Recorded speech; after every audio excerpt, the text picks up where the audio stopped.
Na carta segundo escreveu o apóstolo Paulo aos Coríntios, capítulo de número 10.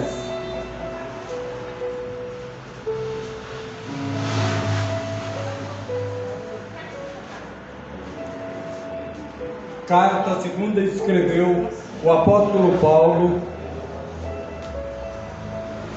à igreja que se encontra em Corinto, capítulo 10. Eu vou ler apenas alguns versículos para abrirmos a leitura e depois que nós, em nome do Senhor Jesus, sejamos tocados pelo Espírito Santo e aquilo que Ele tem para nós nessa noite. Assim diz a palavra do Senhor. Ora, irmãos, não quero que ignoreis que nossos pais estiveram todos debaixo da nuvem, e todos passaram pelo mar, e todos foram. 2 Coríntios, 1 Coríntios, 1 Coríntios 10, capítulo do 1 até o 30 e... Isso. Ora, irmãos, não quero que ignoreis que nossos pais estiveram todos debaixo da nuvem, e todos passaram pelo mar. Versículo número 2: e todos foram batizados em Moisés, na nuvem e no mar. Versículo de número 3: e todos comeram de uma mesma comida espiritual. Até aqui, vamos orar, amados. Pai, nós te damos graça pela oportunidade que o Senhor nos dá de mais um dia estarmos na tua casa, buscando entendimento pela tua palavra, para sermos, Pai, mais uma vez consertados pelo Senhor, para sermos mais uma vez abençoados pela tua palavra, Deus, para recebermos de ti mais uma vez nesta noite orientação para te buscar, para te servir e para a salvação, em nome do Senhor Jesus. Podemos assentar, amados. Aplaudam a palavra do Senhor.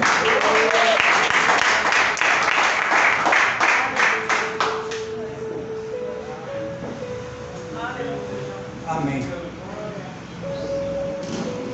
Se eu tivesse que dar um tema para essa palavra do Senhor, eu diria que o tema poderia se chamar muito bem: fugindo da tentação para alcançar salvação.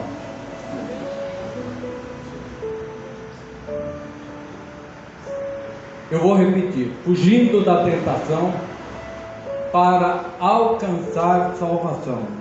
Olha aí. Um capítulo antes, ou seja, no capítulo 9 de 1 Coríntios, Paulo faz um alerta à igreja, onde ele busca uma recriminação para ele mesmo. O perigo, ele vê através do texto encontrado no 9, ele faz um alerta a ele mesmo, ele vê o perigo de salvar muitas vidas e não ser salvo. O perigo de salvar muitas vidas e não ser salvo. Por acaso, talvez apenas por acaso, na sua Bíblia está escrito um trecho onde presume-se que um homem de Deus, um pastor, um presbítero, um homem da casa do Senhor, chega para ele e fala: mas Senhor, em teu nome eu curei, em teu nome eu preguei, em teu nome eu trouxe muitas vidas à salvação. E Jesus olha para ele e fala: apartai-vos de mim, que não te conheço. Meu Deus! Seria Jesus ingrato? De forma nenhuma. Mas no capítulo 9, Paulo, quando faz esse alerta, ele faz um outro também, que tudo que nós façamos para Deus, seja com amor. Até evangelizar uma pessoa. Mas eu estou ganhando vidas, eu estou salvando vidas. Você não está fazendo nada. Ame, porque quem faz é o Espírito Santo de Deus. Nós somos apenas instrumento. E quando o instrumento não é ungido da forma que Deus quer, ou seja, com amor, Deus não aceita. Aliás, na própria palavra dele está falando: tudo façais por amor, né? E ainda no próprio livro, na própria carta aos Coríntios, quando ele escreve a respeito do amor, ele termina dizendo que de todas as coisas vão passar, mas o amor vai permanecer. Meu Deus, eu creio, Pai. Aleluia. Está com nada de menos. Bem, amém, Vana. Esse meu irmão, Tiago, é uma vez, porque ele me suporta. Eu pedi a água gelada, e a água vem gelada, você reclama, né? Mas é assim mesmo. Aliás, você começou o culto com isso, né? Fazendo esse tipo de exortação, graças a Deus. Então, no capítulo 9, de 22 a 27, vamos ver o que o apóstolo, pelo Espírito Santo, falou à igreja: fiz-me como fraco para os fracos, para ganhar os fracos. Fiz-me tudo para todos, para que por todos os meios chegar a salvar alguns. E eu faço isso por causa do Evangelho, para ser também participante dele. Eu vou repetir essa frase. E eu faço isso por causa do Evangelho, para ser também abençoado por ele, para ser alcançado por salvação através dele. Não é isso que a Bíblia diz. Para ser participante. Não sabeis vós que os que correm no estádio, todos na verdade correm, mas só um leva o prêmio? Correi de tal maneira que o alcanceis. Alcanceis o que? O prêmio. Qual o prêmio? O da salvação. E todos aqueles que lutam, de tudo se abstêm. Eles o fazem para alcançar uma coroa corruptível, nós, porém, uma incorruptível. Pois eu assim corro, não como a coisa incerta, assim combato, não como batendo no ar. Antes, subjugo o meu corpo e o reduzo à servidão, para que, pregando aos outros, eu mesmo não venha de alguma forma a ser reprovado. Palavra tremenda, né? Palavra tremenda. Porque Deus, a todo instante, a toda hora, o Senhor nos alerta a respeito de salvação, a respeito de não a perdermos. Nós vamos ver hoje nessa passagem como um povo inteiro perdeu a salvação, mesmo caminhando com Deus. No capítulo 10, Paulo usa a nação de Israel como exemplo de um povo com o qual Deus se desagradou. Um povo que recebeu grandes favores da parte de Deus, sido libertados da escravidão, foram libertados e conduzidos por um deserto de uma forma miraculosa. Recebia todos os dias pão e água do céu. Quem nos servia? O próprio Senhor Jesus. O próprio Senhor Jesus. Veja, irmãos, que está escrito aqui.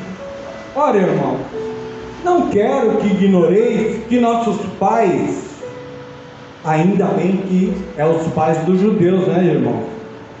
Mas somos nós. Nós herdamos a herança deles também. Nós não éramos herdeiros de Deus, mas quando Israel foi tirado porque não obedeceu a palavra, não obedeceu, não seguiu aos mandamentos de Deus, eles foram tirados. Vocês se lembram? Nós somos o que do Senhor? Zambuzeiro. Nós fomos oliveira brava enxertada na oliveira celestial. Que tremendo! Glória a Deus. Você merecia?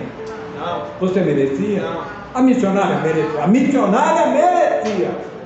Nenhum de nós merecia. Eita Deus. Mas o amor de Deus nos alcançou. E o amor de Deus quer nos alcançar nesta noite novamente. Para que nós sejamos frutíferos em nome de Jesus. Então eu não quero que vocês se esqueçam que estiveram todos debaixo da mesma nuvem. A mesma nuvem. A mesma nuvem segura Deus cuidando de um povo. Aí ele continua. E todos passaram pelo mar. É verdade. Simboliza que nós fomos batizados já naquela época por Deus.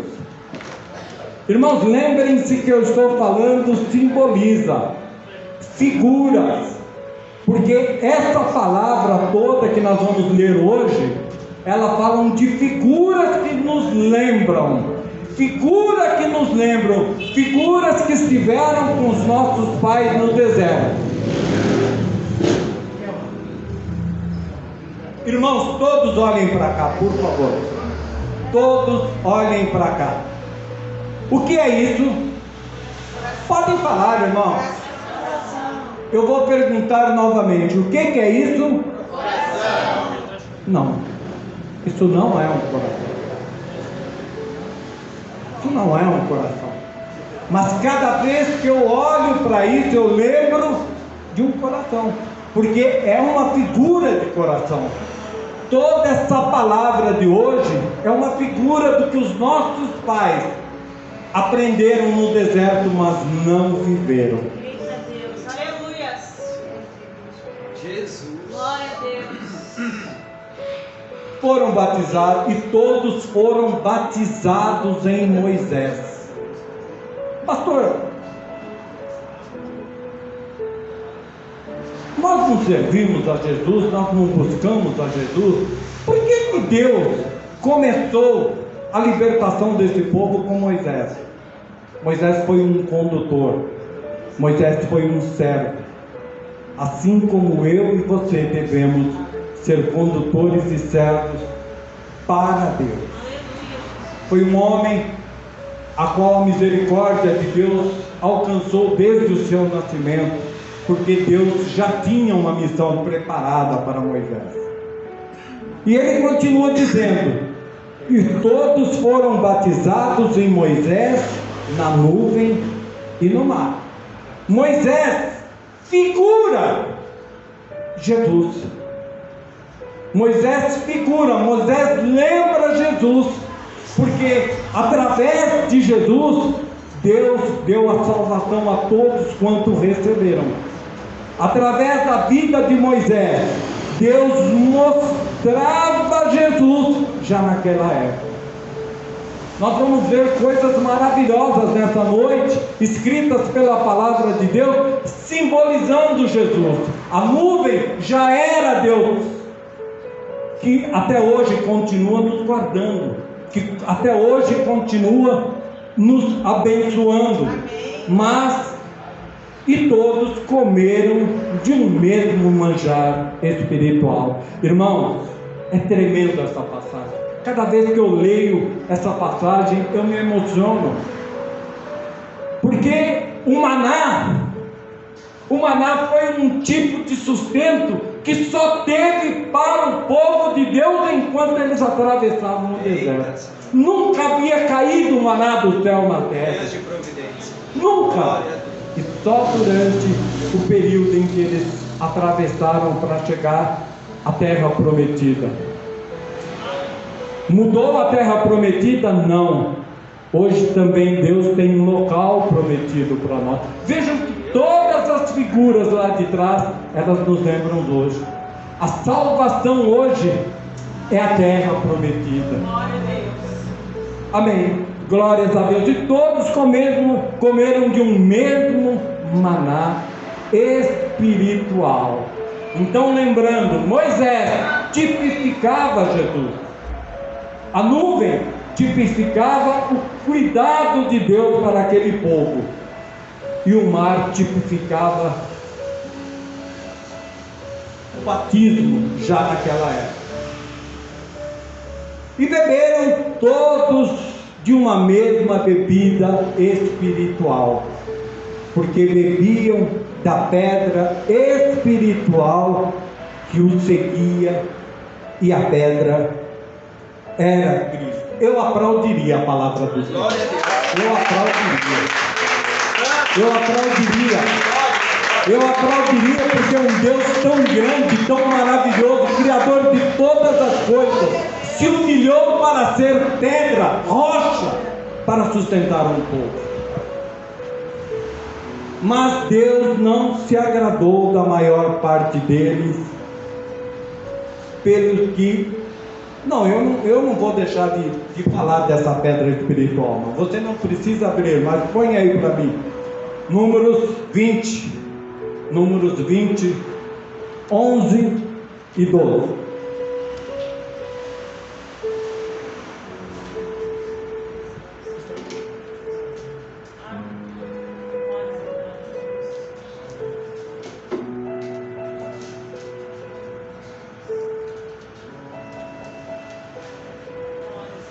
Aleluia.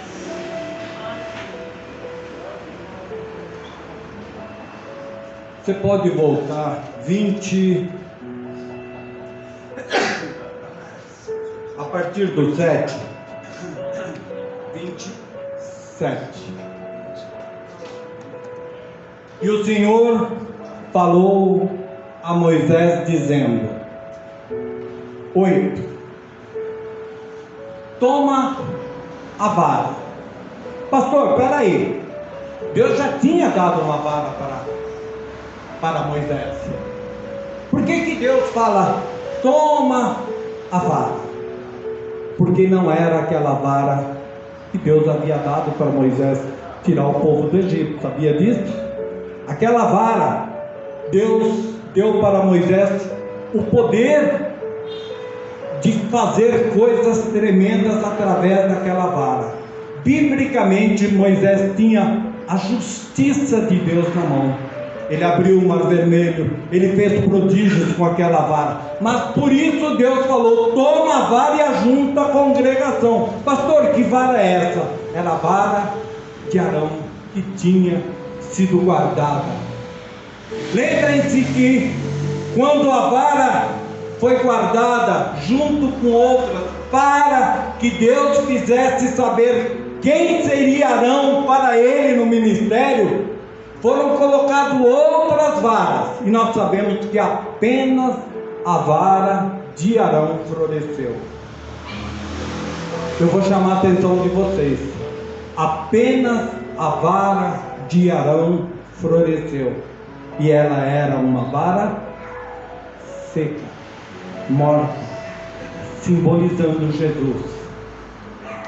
Simbolizando Jesus, que mesmo morto floresceria para estar no nosso meio aqui hoje, para estar nos alertando, para estar nos glorificando. Toma a vara e ajunta a congregação, tu e Arão e teu irmão, e falai a rocha perante os seus olhos, e ela dará a sua água. Assim lhes tirará a água da rocha, e darás a beber à congregação e aos animais. 29. Então Moisés tomou a vara de diante do Senhor, como lhe tinha ordenado. E Moisés e Arão reuniram a congregação diante da rocha. E Moisés disse-lhes: ouvi agora, rebeldes, porventura tiraremos água desta rocha para vós? 11. Então Moisés levantou a sua mão e feriu a rocha 2 vezes com a sua vara, e saiu muita água, e bebeu a congregação e os seus animais. Glórias a Deus. Todos nós sabemos que por esse feito de Moisés, ele não entraria na terra prometida. Deus falou o que para Moisés? Toma a vara e fala. Toma a vara e fala. Toma a vara e fala a rocha. E Moisés, quando chega diante da rocha, eu não quero defender Moisés, mas também não vou acusar Deus, porque ele é perfeito. Mas Moisés era humano, e Moisés está virado, porque o povo queria beber e não tinha água. Mas quando nós seguimos a Jesus, como já foi falado aqui, agora há pouco através da oferta, quando nós chegamos a Jesus, nós somos sustentados pela palavra quando cremos. Fala a rocha, e Moisés fere a rocha. Mais tarde Deus nos chama do lado e fala: você não vai entrar com esse povo na terra prometida.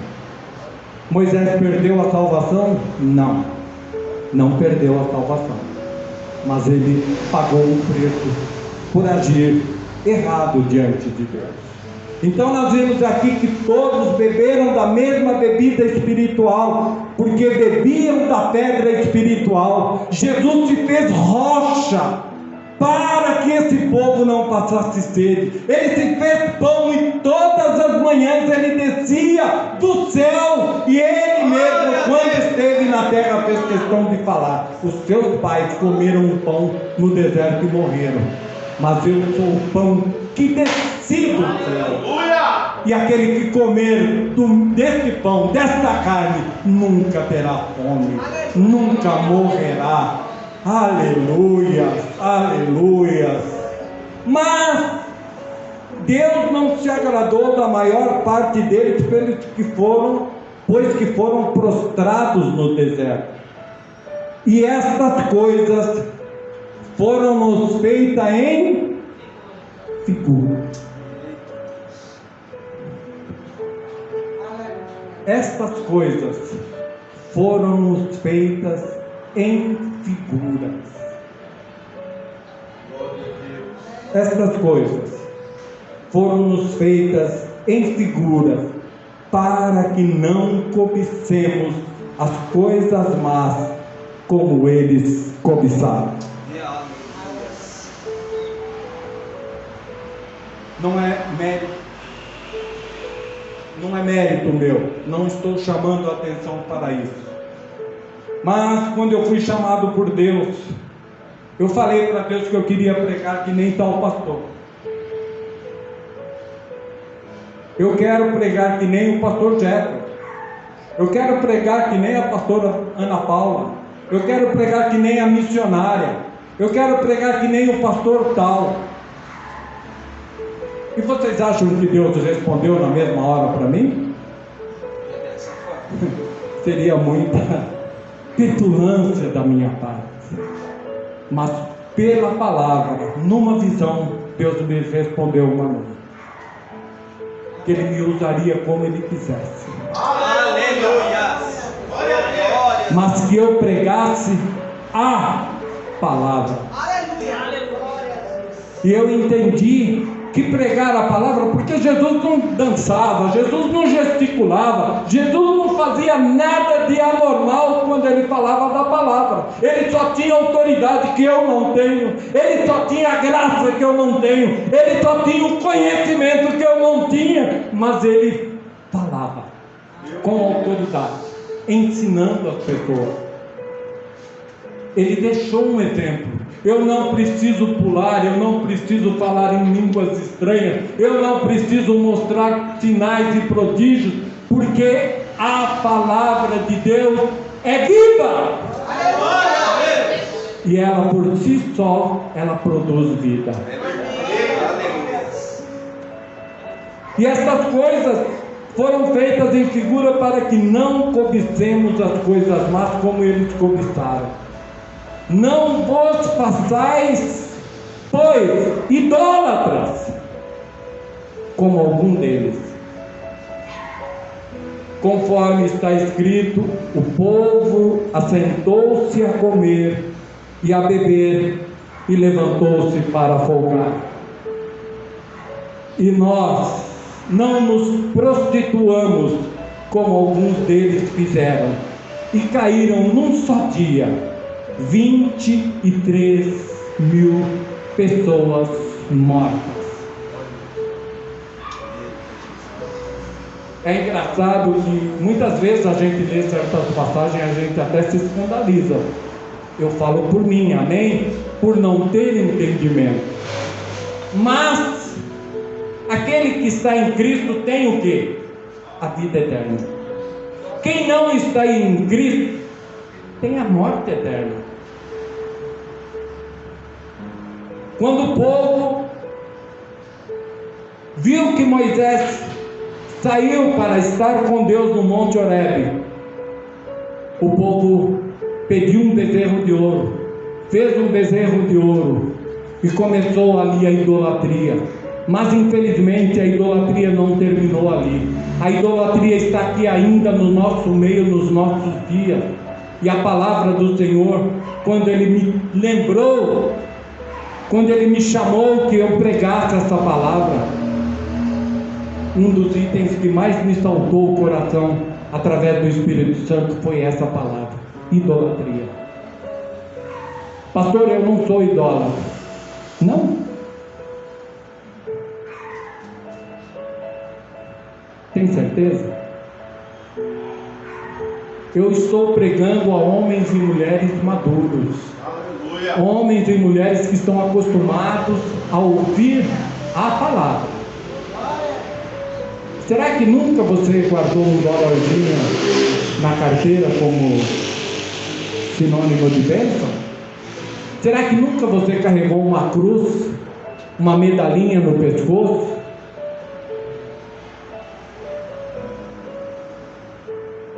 Será que você vem para a casa de Deus, mesmo que o seu time esteja disputando um campeonato? Será que quando você marca encontro com aquela mulher linda, maravilhosa, e o culto está marcado na igreja, mesmo assim, você vem à casa do Senhor? Nós somos idólatras. Assuma. Peça para Deus tirar a idolatria do teu coração.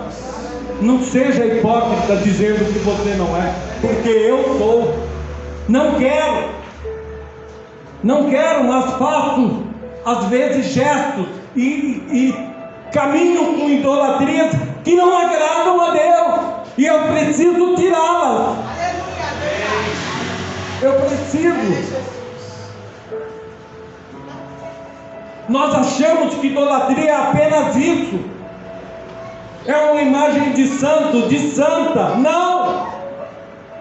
Aquele maldito computador que nos tira de madrugada da presença de Deus também é idolatria. Esse celular que você passa o dia todo olhando para ele, se comunicando, é idolatria. Tudo aquilo que nos tira da presença de Deus é idolatria. Minha mulher pode ser uma idolatria. Você que é casada, seu marido pode ser a sua idolatria. Seu filho, sua filha. Eu não sei se na sua Bíblia está escrito. Eu não sei. Aquele que não deixar pai, mãe, filho, filha, por amor de mim, não é digno de mim. pastor, olha o que o senhor está pregando e na frente do anjo da igreja. Eu devo largar meu marido? Não é isso que a palavra está dizendo. Devo largar minha mulher? Não é isso que a palavra está falando. Devo largar meu filho, minha filha? Não é isso que a palavra está falando. Deus está falando de hierarquia. Ele é primeiro. Ele tem que ser primeiro nas nossas vidas missionárias. É difícil. No momento difícil nós queremos saltar fora. No momento de opressão, de tribulação, nós queremos dar uma desviadinha. Mas Ele não aceita. É você por inteiro. É você por inteiro. Mas louve a Deus que mesmo você sendo um pecador, uma pecadora, ainda assim Ele não te abandona.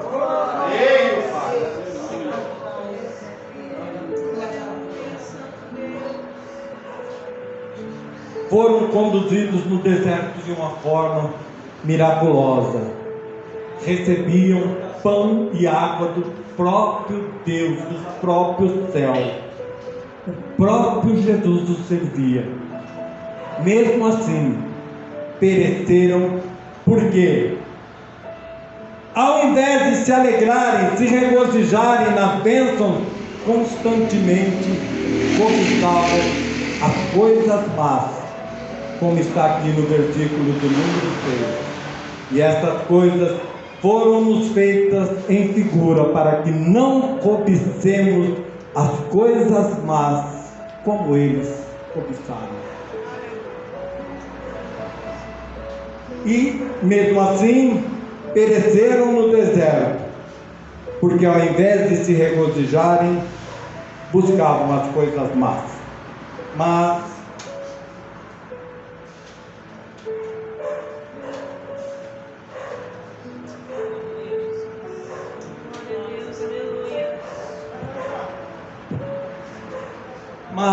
a aplicação prática que isso nos traz, ela é muito clara.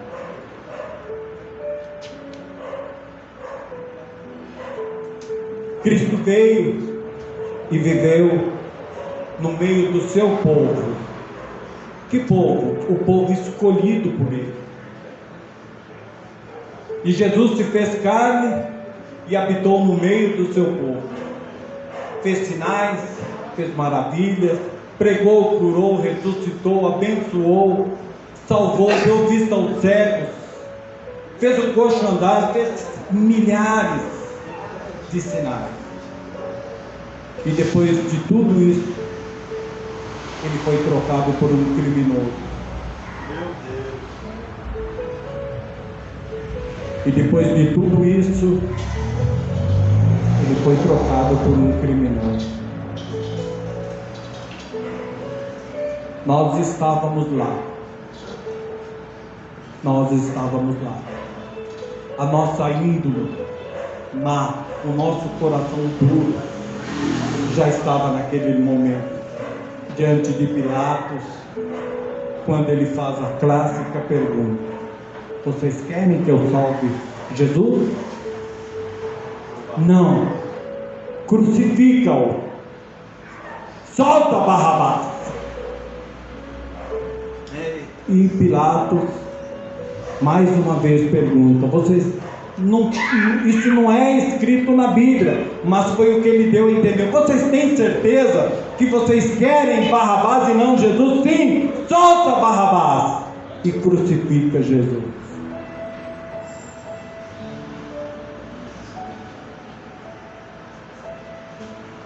Depois de morto, 3 dias, ele desce para esse mesmo povo, no meio da terra, quando a Bíblia diz que, descendo ao cativo, levou o cativeiro os céus.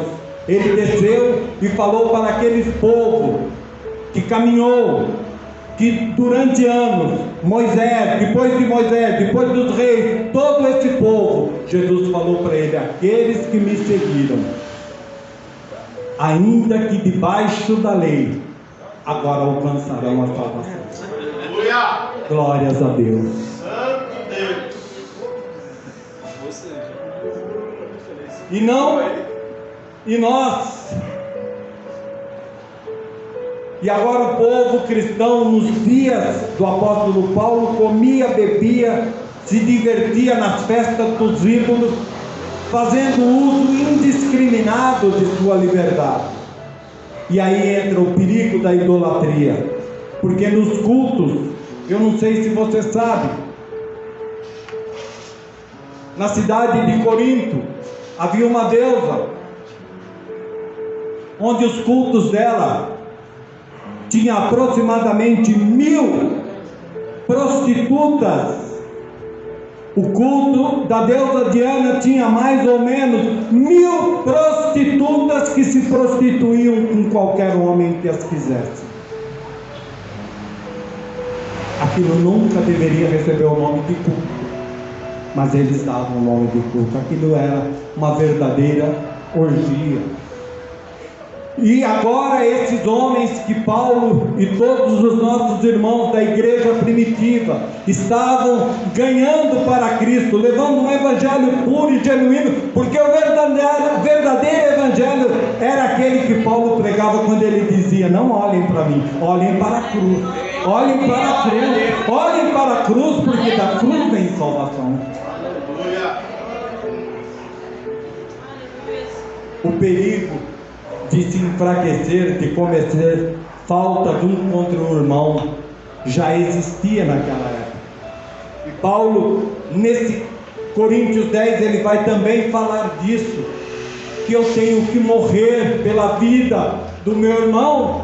Ele não está falando fisicamente, ele está falando que o meu irmão tem que prevalecer em que eu cuide mais do meu irmão do que das minhas próprias coisas, mostrando um amor como Cristo mostrou na cruz. Aleluia. E não tentemos a Cristo, verso 9, como alguns deles tentaram e pereceram pelas serpentes. Veja o que está escrito em Números 21, 9. Números 21, de 4 a 9.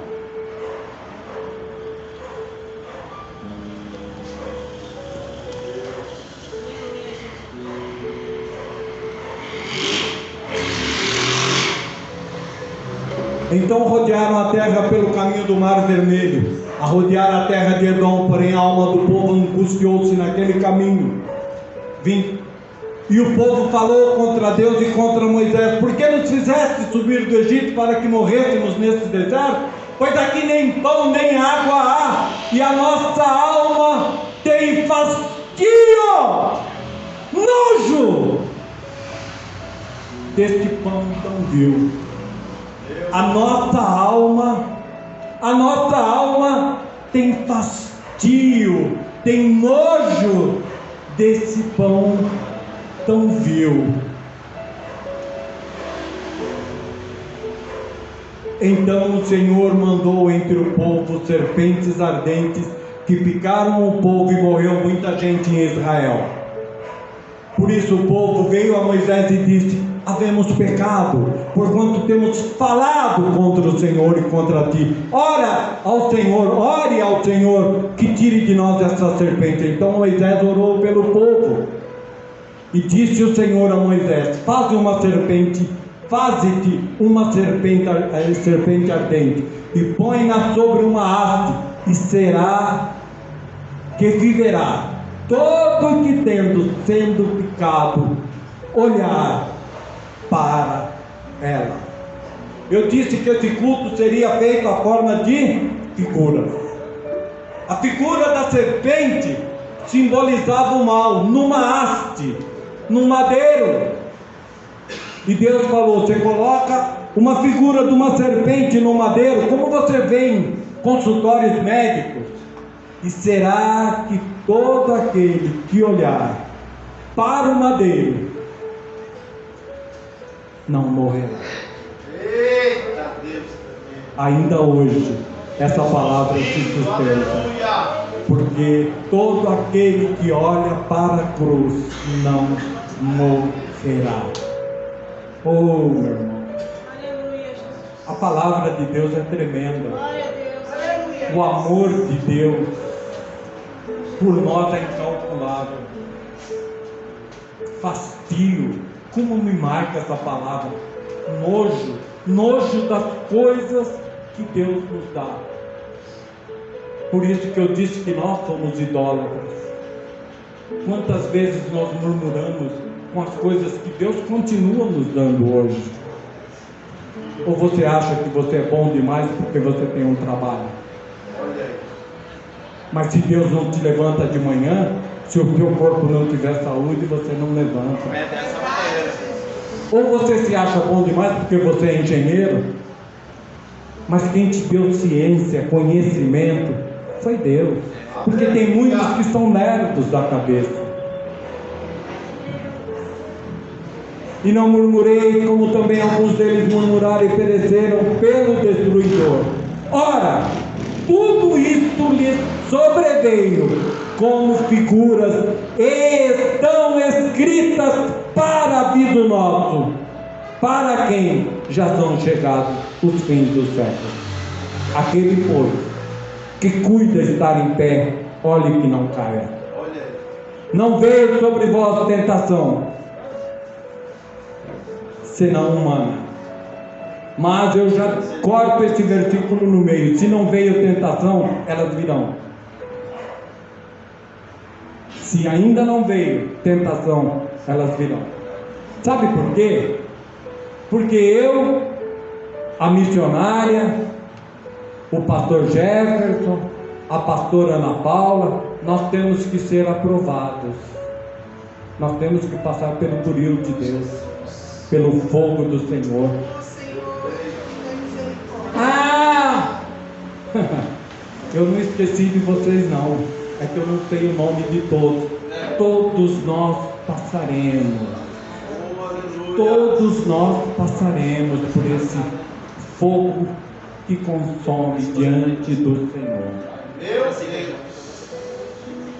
Aquele, pois, que cuida estar em pé, olhe que não caia, porque não veio tentação senão humana, mas fiel é Deus, para que não vos deixará tentar acima do que podeis, antes com a tentação dará também o escape para que possais suportar. Portanto, meus amados, fugir da idolatria, mais uma vez eu falo, não é só imagem, não é só imagem. Um time de futebol pode me tirar da presença de Deus eternamente.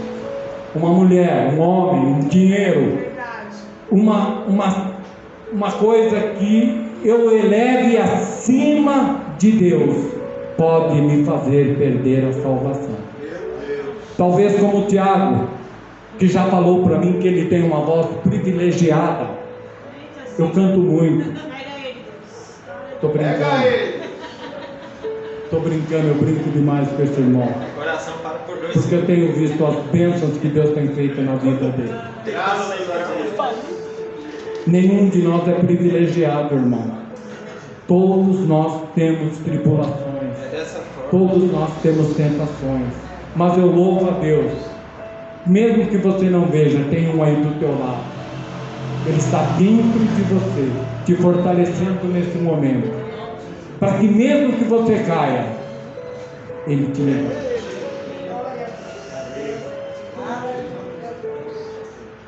Tremendo, Pai. Aleluia. E não vai dar para terminar tudo. Porventura o cálice da bênção, 16, que abençoamos, não é a comunhão do sangue de Cristo? O pão que partimos não é porventura a comunhão do corpo de Cristo? Porque nós, sendo muitos, somos um só pão, Jesus Cristo, e um só corpo, igreja, porque todos participamos do mesmo pão. Deus, aleluia!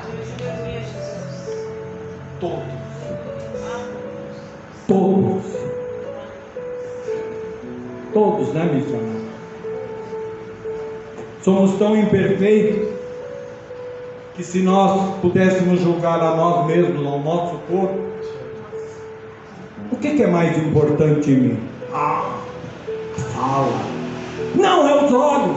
Não, a orelha. A minha, por sinal, que já não ouve bem.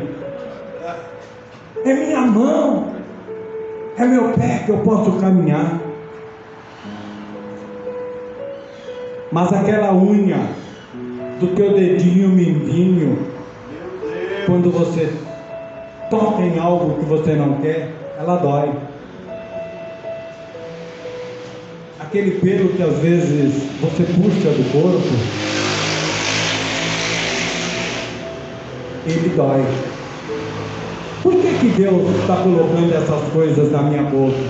Porque não importa se você é pelo, não importa se você é unha de dedinho mindinho, não importa o que você seja, nós somos de Cristo. A igreja é de Cristo e você é de Cristo.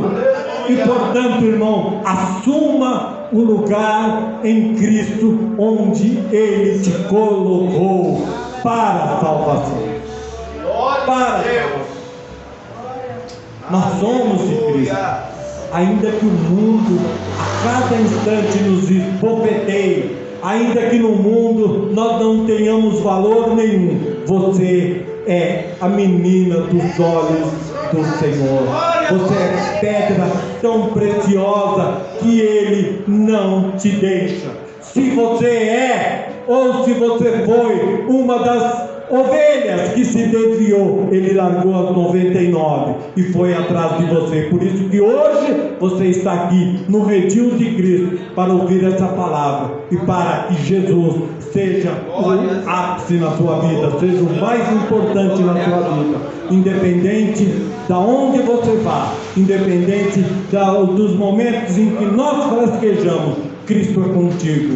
A igreja do Senhor é com você, para te fazer chegar até o dia em que Ele falará a vocês: vinde, benditos de meu Pai.